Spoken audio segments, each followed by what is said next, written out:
I've watched some of your previous shows and I like how varied Kieran's look is. Like sometimes he looks like all short-haired and buff with no glasses. And then sometimes he looks like he does today, like sort of floppy fringed with glasses. And he almost looks like different people. Maybe he is different people. That would explain how he's always like in 5 places at once. Yeah. This is Sheer Isolation.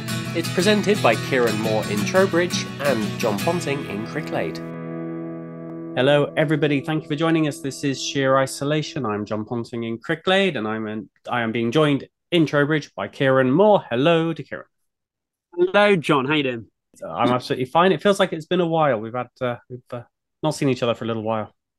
Been a few weeks, hasn't it? Well, you've been so busy with your new job. I did my first shift last night, self-employed technically, so I'm not actually still not quite there as a full-time yet, but I did my first shift at the Comedia last night. We had 2 bands in the Electric Bar. One of them was a Cream tribute band, and the other one was a local band called the River Phoenix Band, and both of them were magnificently, brilliantly fantastic. And for people who did miss our show a couple of weeks ago, when we were talking to Kieran, you announced that you're in the process of leaving Trowbridge Town Hall to start a new life as part of the sound crew at Comedia. So congratulations to you on your change in job role. Thank you very much, John. It's appreciated. It's exciting times for me. So it's a lovely venue, but if you could get a lick of paint on the roof, that would just on the ceiling, that'd make it so much nicer in there. You know what? I've got a massive list of stuff I want to do during Christmas where it's quiet, and I'm going to go in, and there's so much I want to do to that venue. It's unreal. Just so much. All the little crevices that are knackered and old. Going to fix it all, give it all a nice lick of paint, and it's going to be brilliant.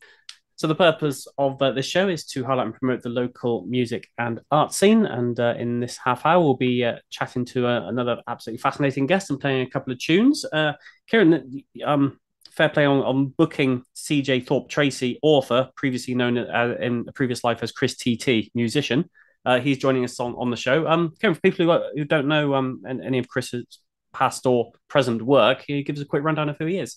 I came across Chris because he was a musician in the first instance, and a friend of mine called Frank Turner, who's been a previous guest on the show, used to cover one of his songs, and the Huntsman Comes A-Marchin. So it switched me on to who he was, and you listen to his music, the albums, etc., and you sort of get under the skin of the artist. And what I loved about Chris more than anything, more than the music itself, was the lyrics itself. And lyrically, he's an absolute genius. He's got a wonderful turn of phrase and sort of concepts for stories. He is about to release a book of his song lyrics, and he's got some other projects in the pipeline as well, so we will talk to him about that later on. Let's move on to our first track of the show, Kieran. Artist I'm not familiar with, Emily Breeze. Who is she? Yes, Emily Breeze. She is a Bristol-based musician. I don't know if they're originally from Bristol. Who knows? It doesn't really matter. But I've sort of known about her music for a while now, and I've been looking to do a gig for her for a long time. I guess it's kind of post-punk is how you'd describe it, almost spoken word. So yeah, I mean, I like it. I like it. I like the vibe. So she's going to come a headline in the new year. There's a fashion for that at the minute, isn't there? Kind of spoken word music. A lot of people doing it. There's a lot of bands doing it.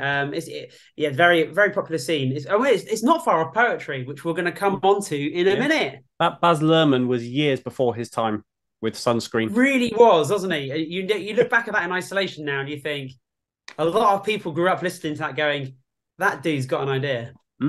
Right, so this is a track called Ordinary Life. Back then, rent was cheap in the wrong parts of town. You could walk into almost any place and get a cash-in-hand job. I was a terrible waitress and an even worse singer. But I didn't care. I just knew something bigger, brighter, better was on its way. Someone was gonna spot me walking down Stokes Croft and say, hey kid, I'm gonna make you a star, and whisk me away into my glittering future. 20 years later, I'm still waiting. But you know what? There's nothing wrong. No, there's nothing wrong.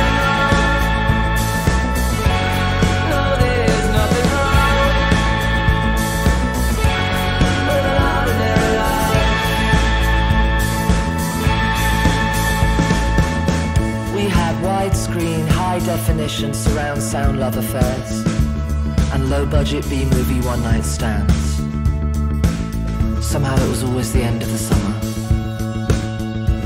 and we dragged ourselves through the streets at dawn to our day job and dole office appointments, fueled on weapons-grade hope and uncut dreams. And the days went by, and the days went by, and the days went by like strobe lights. No, there's nothing wrong. No, there's nothing wrong. No, there's nothing wrong with an ordinary life. One day you will find yourself at a friend's 40th birthday party, wondering how the days turned into decades, and if anyone still does drugs. And you'll dance off the minutes and the moments and the magic and the misery and the miracles and monotony as you unfold into infinity among solar systems and galaxies. A dopamine-driven pinball machine started with hair and nails and teeth. I'm wild with desire and fear and dreams, hosted by the ghost of a memory, of a memory, of a memory, of a memory, of a memory, of a memory, of a memory, of a memory. And no, there's nothing wrong. No, there's nothing wrong. No, there's nothing wrong with an ordinary life.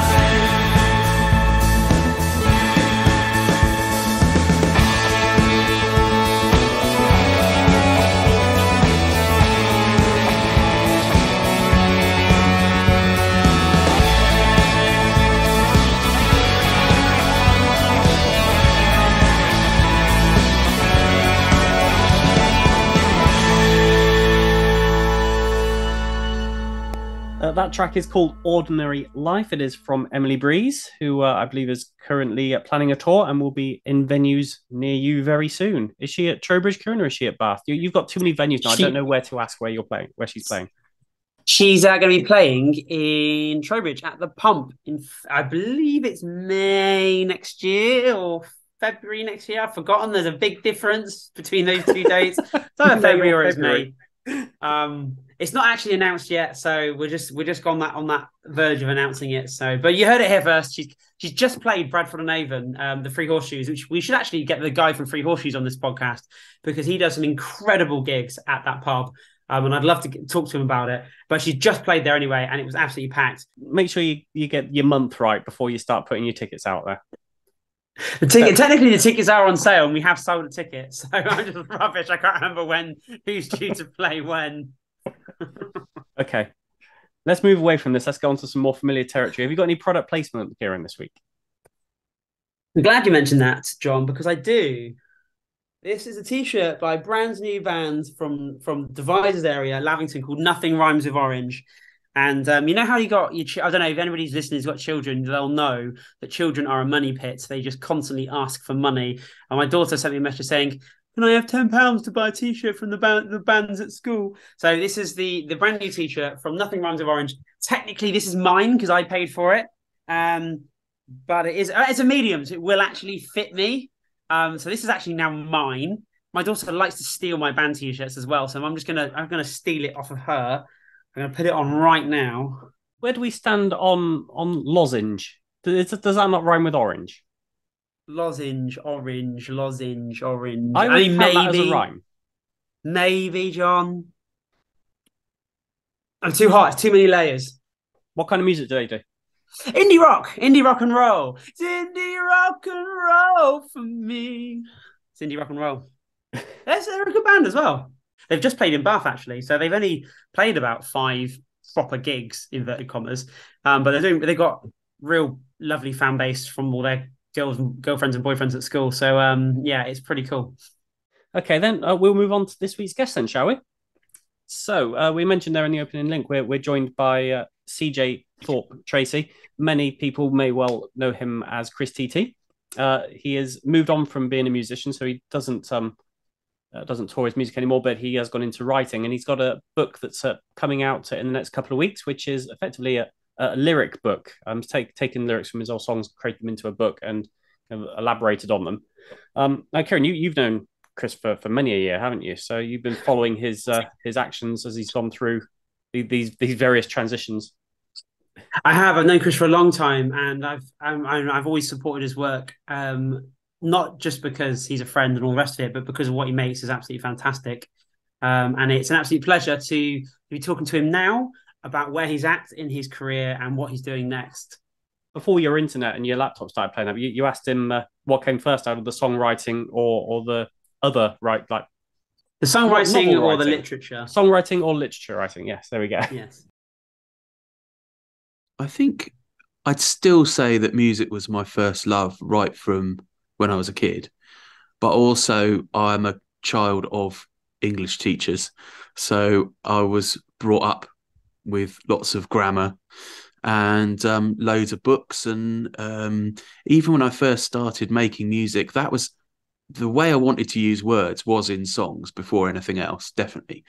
But often, even really young, my influences were just as much literature influences as other songwriting influences. My debut album in '99 was called Beat Verse, because obviously when you're a young bloke, if you're into thinking that you're really deep and intelligent, you want to get into the beat writers, and only as you get a bit older you realise they were kind of dickish. But I love the beat writers even now.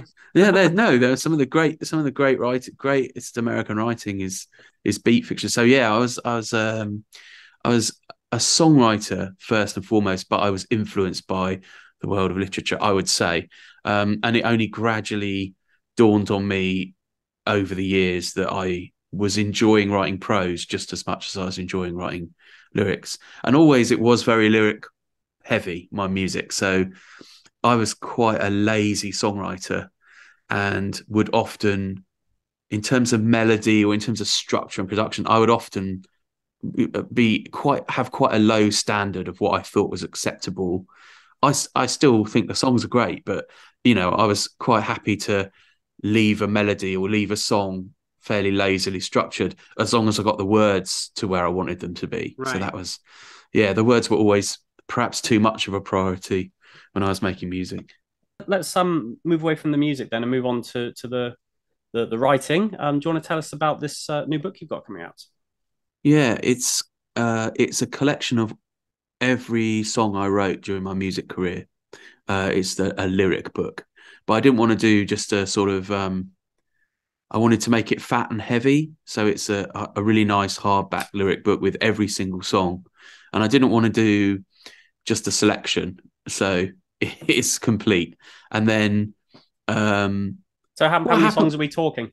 It's 108 songs.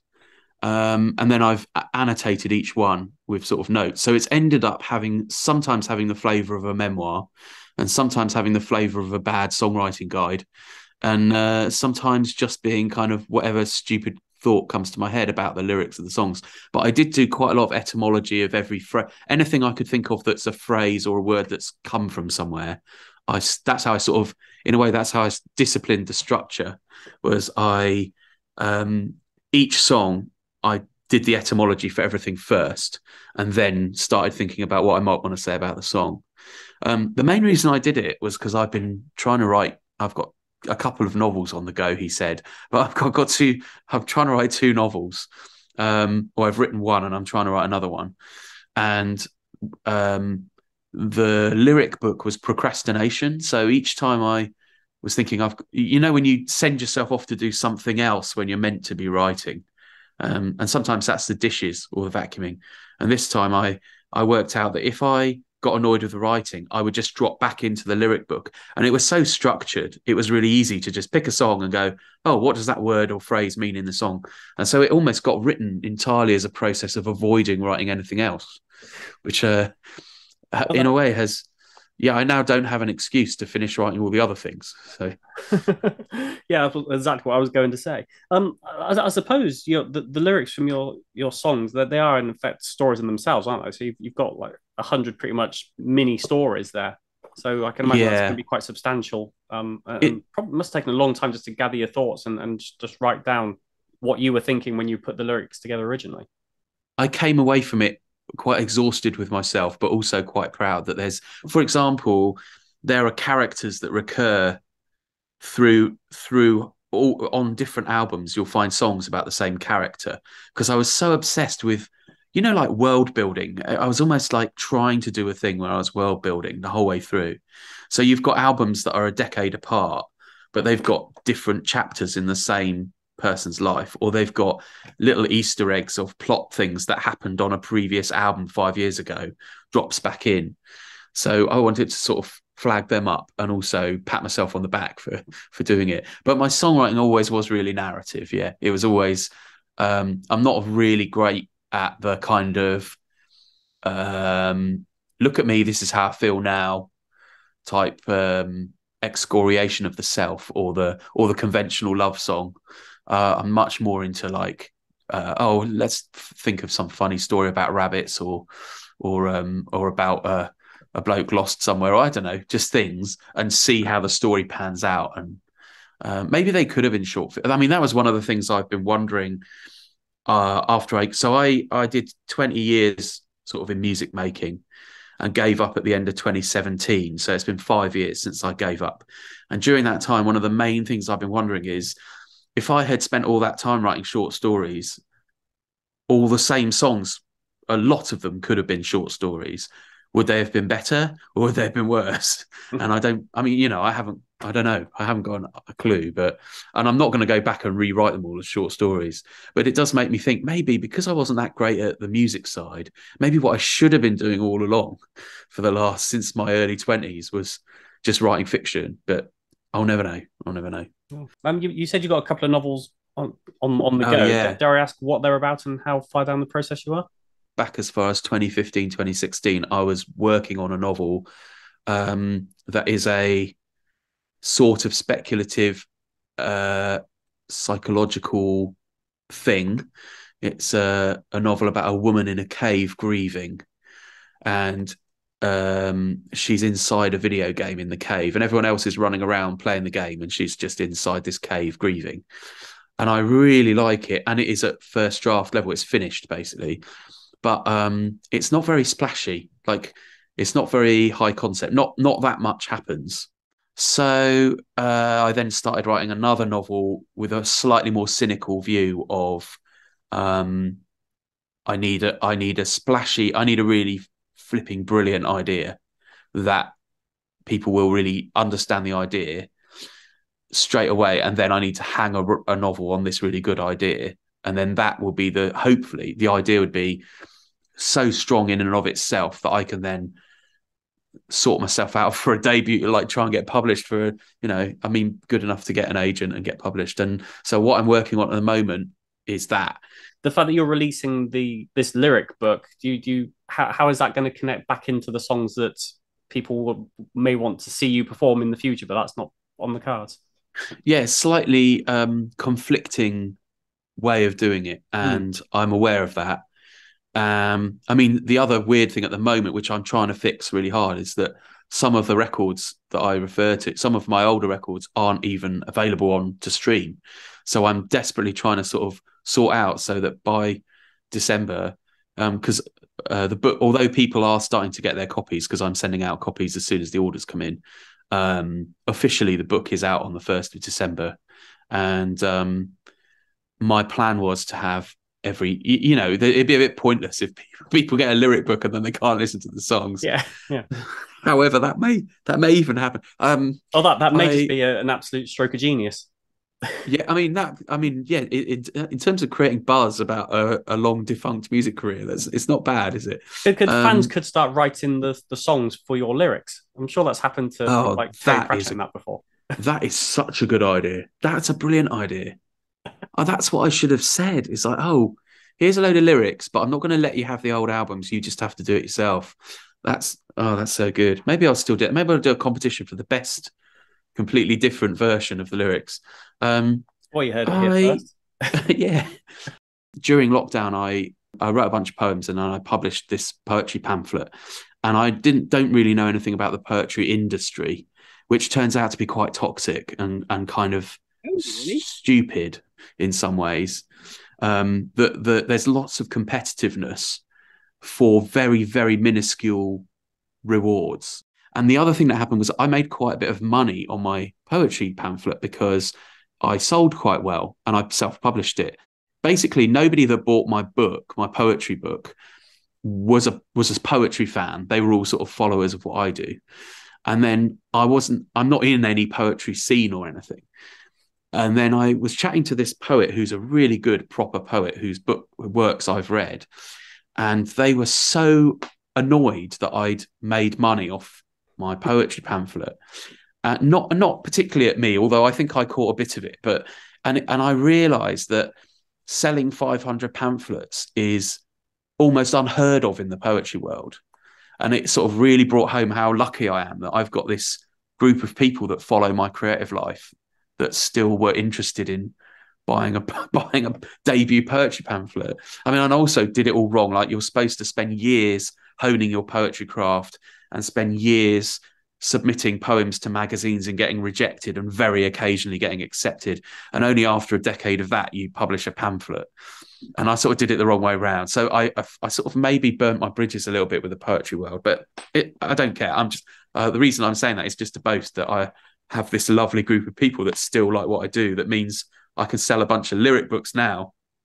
I mean, the lyric book is much bigger and much heavier than the poetry pamphlet, and they're still buying it in quite large numbers. Can you just confirm the name of the book and where people can find it? Yeah, the book is called Buried in the English Earth, and it's currently only available through mail order. So my mail order is, I've got a small press called Border Crossing. So it's bordercrossing.bigcartel.com. I should probably say Tom Robinson wrote a foreword for it. So it's, even if you don't like my writing, it's got a lovely bit at the beginning written by Tom Robinson about how amazing I am, which you can imagine, given that Tom Robinson's one of the most inspiring, brilliant songwriters and activists ever. Although I've had at least 3 people going, we didn't think you were the sort of person that would get Tommy Robinson to write So, but anyway, it's the real Tom Robinson. Surely not, Chris. Surely not. That can't be real. It's the good one. It's the 2468 motorway Tom Robinson. So yeah, it's worth getting just for that, to be honest, because he's really good. Chris, we asked you to pick a track for us to play out from the interview, and you've picked a band called Jim Bob. Do you want to quickly tell us who they Jim are? Jim Bob is the former singer from Carter, the Unstoppable Sex Machine from the 90s. Had a #1 album, headlined Glastonbury. Absolutely brilliant band. And I'm currently the piano player in Jim's band. And the track I want to play is this lovely song called Beach Ready Boys from his latest album, Who Do We Hate Today? And actually it's not from that album. It's an EP track. It's coming out in the new year as a 10-inch EP. Anyway, I'm rubbish at plugging things, but this is a really good track. I really like it. The main reason I just wanted to share it with you actually was just about me, which is that I edited the video. They shot the video on iPhones on Brighton Beach, but I edited it. I'm quite proud of the editing. Look out for all the seagulls in the edit. It looks really good.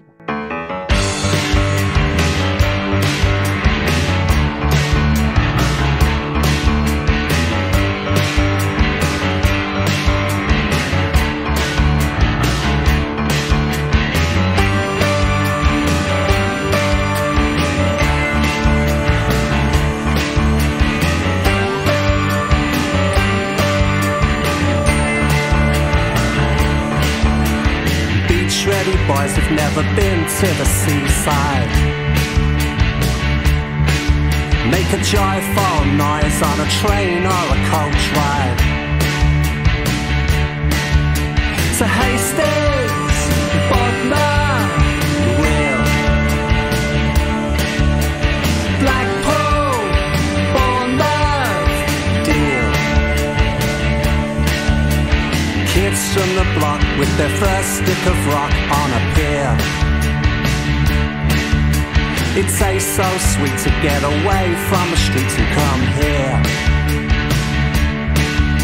There's mini golf, amusements and a fair. In Southend and Western, Superman. those who've never been to a farm or a zoo. Spellbound by the magic of a sheep or a kangaroo. In Belfast, Bristol, Cork, London, New York.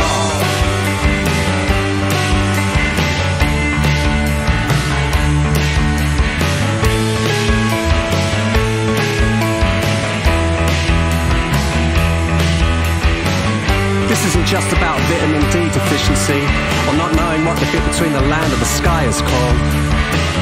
It isn't a local TV news piece about children who've never seen a chicken with a face before either. No, this is about taking your shoes and socks off and running full pelt into the salty wind.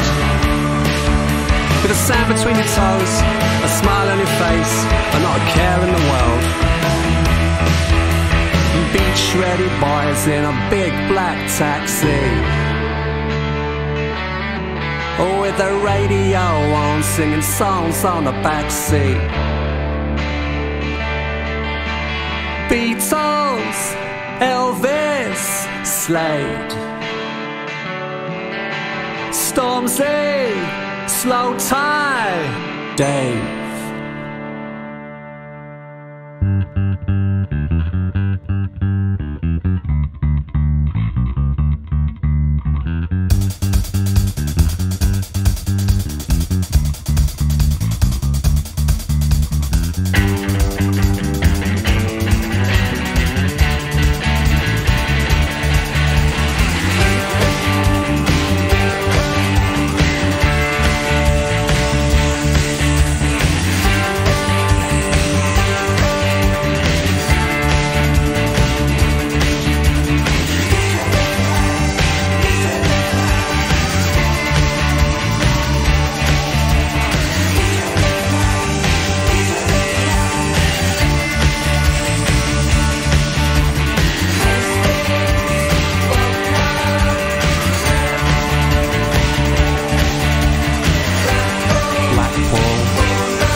We've just played a track from a band called Jim Bob. It is called Beach Ready Boys.